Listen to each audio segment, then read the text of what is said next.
I used to work the night shift at a hospital built in the 1940s. Most of it had been renovated over the years except for the West Wing. That part was shut down after a fire in the early 90s burned half the wing, and they just sealed it off instead of rebuilding. No one went in there. No patients, no staff. Just thick dust, old metal beds, and silence. I was a security guard, working nights from 10 p.m. to 6 a.m. Boring job most of the time. Walk the halls, check the monitors, drink too much coffee, try not to fall asleep. But there was always something off about that old wing. Every so often the cameras would pick up static in that area. Alarms would randomly trip. Maintenance blamed faulty wiring, old sensors. But you'd feel it like that part of the hospital was waiting for something. One night, just after 2:30 a.m., the motion detector tripped in the West Wing. I froze. It shouldn't have. There's no one in there. No one's even been in that part for years except for the occasional inspector, and that always happens in the day. I radioed it in, and dispatch told me to ignore it unless it happened again. 20 minutes later it did. This time, 2 sensors, one at the nurse's station, and another down the hall near the old surgical rooms. I grabbed my flashlight and master key. I shouldn't have gone in alone. But I did. The double doors leading to the West Wing were locked, rusted from years of disuse. I had to shoulder them open. It was dark and the air was stale like wet concrete and rot. My flashlight beam caught glimpses of the past peeling green paint, wheelchairs abandoned in the corners, for stands still hanging from ceiling hooks. I walked slowly, announcing myself like protocol demands. Security? Anyone there? Nothing. Just the creaking of my boots and the faint hum of power still flowing through emergency lights overhead. Then I heard it. A gurney. Rolling. Down the hall. I turned sharply. No one. Just an empty corridor. But I heard it. Wheels squeaking, then stopping. I stepped forward, heart pounding, and past the nurse's station when I saw a light. Just a faint flicker from one of the rooms ahead. And someone standing inside. The figure wasn't moving. It was just standing by the bed. I called out again, louder this time. My voice cracked. The figure turned. Slowly. It was a woman. Hospital gown. Bare feet. Hair matted. Skin pale as wax. But it was the eyes that froze me. Wide open, unblinking. And she was staring through me. I backed away. Ma'am, you're not supposed to be here. Let me help you. She didn't answer. Just tilted her head. And smiled. I stepped back, hand on my radio, when suddenly, every door in that hallway slammed shut at once. Bang, bang, bang, bang. Then the lights died. I ran. Ran harder than I ever have in my life. Back through the dark, through that cursed hallway, back to the main wing where lights were still on and monitors still worked. I checked the feed. No motion. No figure. No woman. But the doors in the West Wing, they were all open again. I never went back in there. 2 weeks later I quit. I still don't know what I saw. I tell myself it was stress. Lack of sleep. Prank maybe. But deep down, I know that wing isn't empty. And whatever's in there, it doesn't want to be forgotten. The hum of the fluorescents in the main corridor was louder than usual, or maybe my ears were still ringing from the slamming doors. I stood there in front of the monitors, heart hammering like a drum inside my ribcage, sweat crawling down my back despite the chill.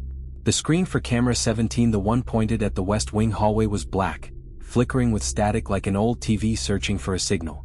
I leaned closer. No motion. No figure. Just snow. But I knew what I saw. I could still picture her, clear as day. That loose hospital gown clinging to her thin frame, the pale skin that didn't seem to reflect the light, the unnatural way she tilted her head when I spoke as if understanding language was something she had to remember how to do. And her smile, God, that smile, it was too wide, too deliberate, like she had been waiting a very long time to show someone her teeth. I told myself I wasn't going back down there. That whatever was happening in the West Wing wasn't my responsibility. My shift would end in 3 hours. I could just sit tight, drink some more coffee, pretend nothing happened, and walk out when the sun came up. But then the elevator dinged. Just once. It came from the western corridor. I turned around slowly, eyes locked on the indicator panel above the old brass doors. The button for the basement level was glowing. The West Wing had a sublevel. I didn't even know that. Maintenance maybe. Storage. Or morgue. No one used it anymore. I walked to the panel and stood there, watching the number glow steadily. Be dim, yellowed, but definitely lit. The elevator wasn't moving. The doors stayed shut. No one called it. No one had gone down there. And yet it was waiting. The thing is, I could have ignored it. I could have walked away. But I couldn't stop thinking about her, about that woman in the room. About the sound of the gurney rolling by itself. About the doors slamming in unison like a group of people shouting without voices. Something wanted me to see this. I swiped my keycard over the service access panel. It buzzed, resisted for a second, then turned green. I pressed the button. The elevator groaned like it had just woken up from a 30-year nap. Dust fell from the ceiling panels. The doors slid open and I stepped inside. The walls of the elevator were stained stainless steel, scratched by something sharp. I saw what looked like initials carved into the lower corner.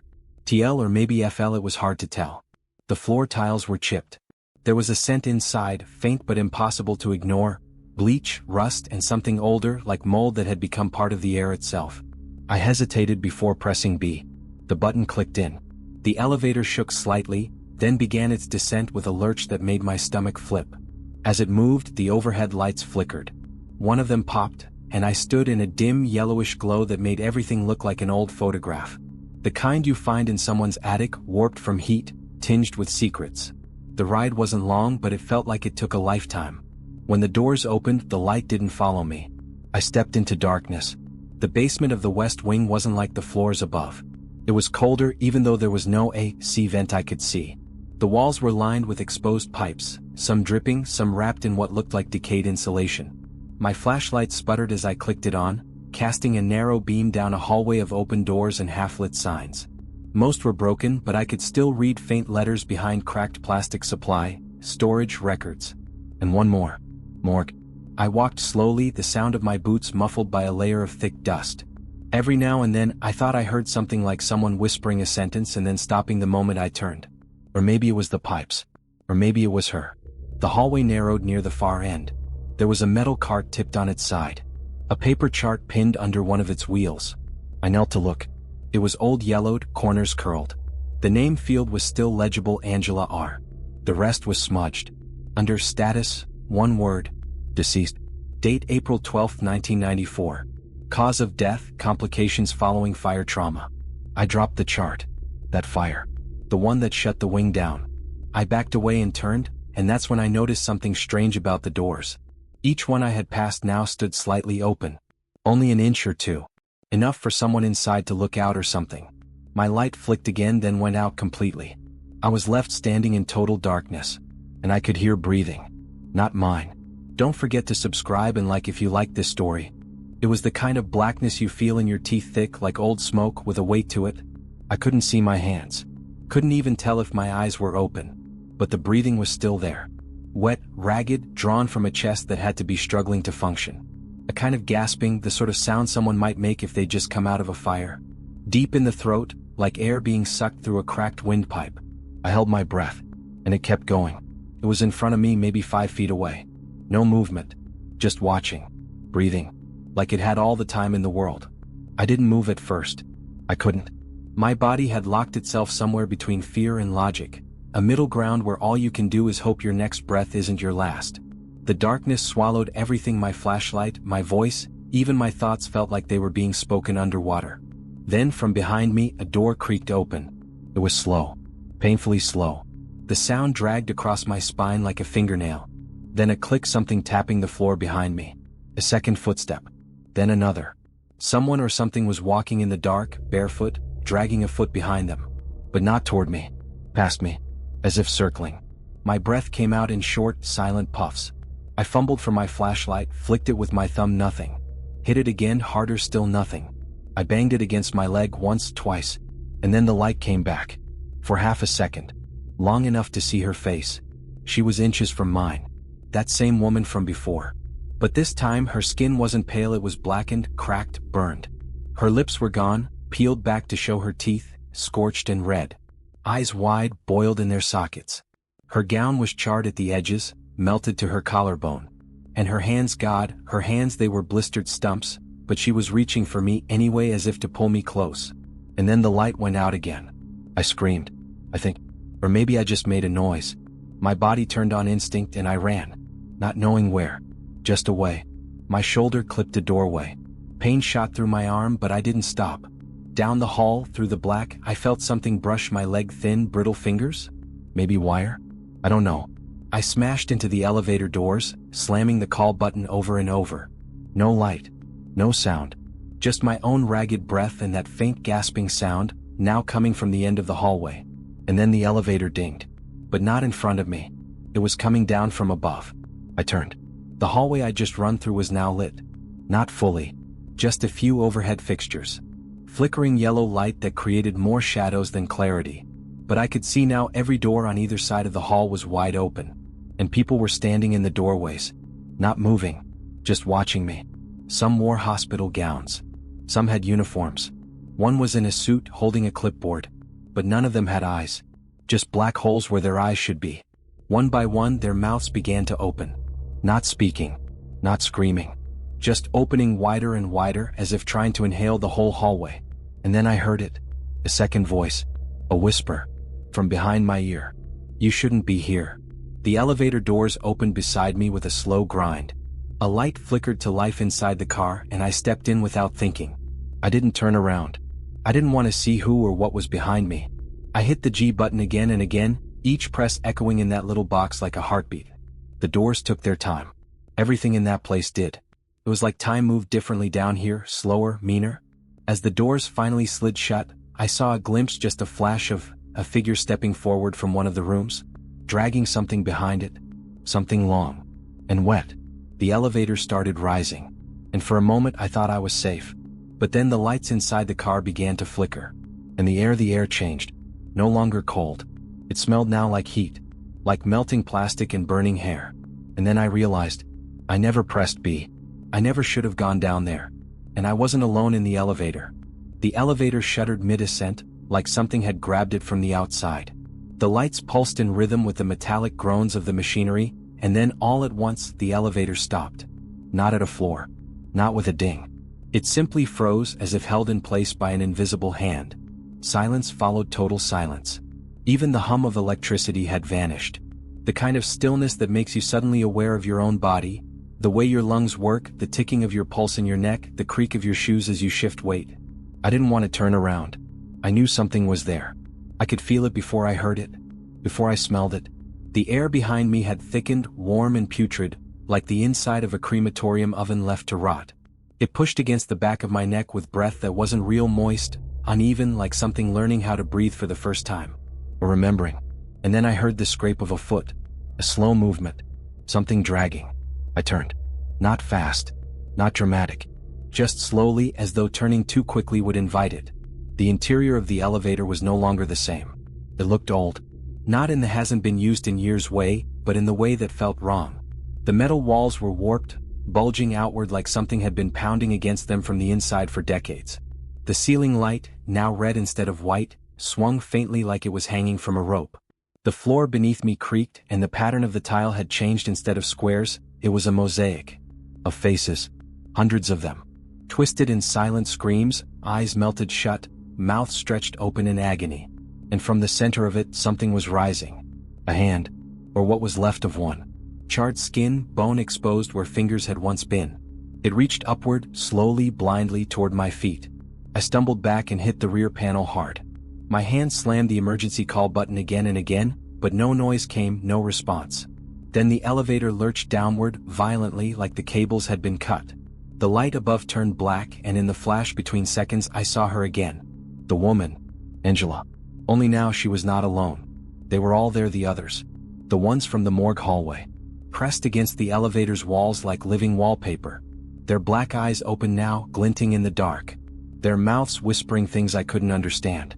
A language made of breath and memory, dead syllables that scratched at the inside of my skull.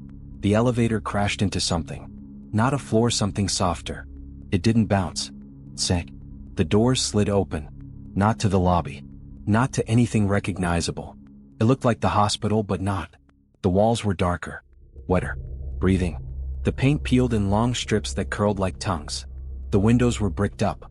The stretchers along the walls carried shapes under yellowed sheets that moved, just slightly, like they were dreaming. The lights above buzzed in intervals, timed with something unseen. My boots squelched with every step. The ground was sticky. And beneath it, I could feel a hum like a heartbeat in the foundation of the building. I stepped out because I had no other choice. And then the elevator behind me vanished. No sound. No shift. Just gone. Replaced by a solid wall. The hallway stretched on before me, impossibly long, lined with doors that looked like mouths. What? Waiting. And on each door, the same word stenciled in black block letters. Patient unidentified. I didn't run. I couldn't. The hallway wouldn't let me. It folded in on itself, turning corners that hadn't been there seconds before. The temperature shifted, rising and falling in waves, like I was being breathed on by a massive unseen thing. I kept moving, because stopping felt like death. Eventually, I reached a room with no door. Inside was a bed, a single chair, a cracked mirror on the far wall, and the gurney, the one from earlier. The wheels were rusted and stuck. There were straps dangling from the sides, and on the bed was a file folder. Just one, thick, bound in twine. I opened it with trembling hands. Inside, photographs, old ones, black and white, and not just of patients, of staff too, doctors, janitors, even security guards. And one face stood out immediately. Mine, staring back at me. Younger, maybe early 20s. Same uniform, same badge number, but dated 1989. The back of the photo had one word stamped in red. Missing. And then I heard it again. The breathing. This time behind me and in front. I turned toward the mirror. Angela stood on the other side. Not reflected, contained. Like the glass was the only thing separating us. Her head tilted. Her smile returned. The same smile I'd seen in that dark hallway. She pressed her burned hand to the inside of the glass and whispered, "Now you know." The mirror cracked, and I was back. Standing in the security office. Fluorescents humming. Monitors glowing. My coffee cold. The clock read 6:03 a.m. The night had ended. Or so it wanted me to think. I tried to tell someone. They laughed. Said I'd dozed off. Said I must have imagined it. That the West Wing's been sealed for decades. No elevator goes to the basement. There's no room with no door. And there's definitely no record of any Angela are in our patient files. Not in '94. Not ever. But every few nights, the light on the elevator panel flickers to B, and I hear the doors creak open in the distance. Sometimes I ignore it. Sometimes I don't. And each time it gets harder to find my way back. Because every time I step through, I hear her whisper a little louder. "Now you belong here too." Don't forget to subscribe and like if you like this story.